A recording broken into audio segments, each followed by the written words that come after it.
NEET UG పరీక్షల్లో జరిగిన అవినీతిని వ్యతిరేకిస్తూ విద్యార్థుల జీవితాలతో చెలగాటమాడుతున్న ఎన్టీఏని రద్దు చేయాలని, నిష్పక్షపాత న్యాయ విచారణ జరిపించి దోషులను శిక్షించాలని ఏఐడిఎస్ఓ మరియు ఇతర విద్యార్థి సంఘాలు డిమాండ్ చేస్తూ దేశవ్యాప్తంగా పలు ప్రాంతాలలో నిరసన కార్యక్రమం చేపట్టారు.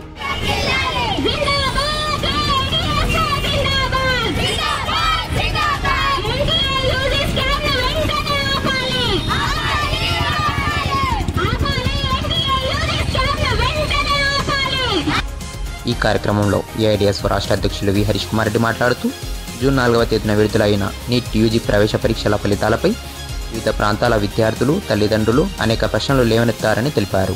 నీట్ యూజీ ప్రవేశ పరీక్ష నియమాలకు అనుగుణంగా దిద్దినప్పుడు సాధ్యం కాని ఆశ్చర్యం కలిగించే స్కోరును చాలామంది సాధించడం జరిగిందని, అయితే ఎన్టీఏ దీనికి చెప్తున్న సమాధానం చాలా విడ్డూరంగానూ, విచిత్రంగానూ, అస్పష్టంగానూ ఉందని విమర్శించారు.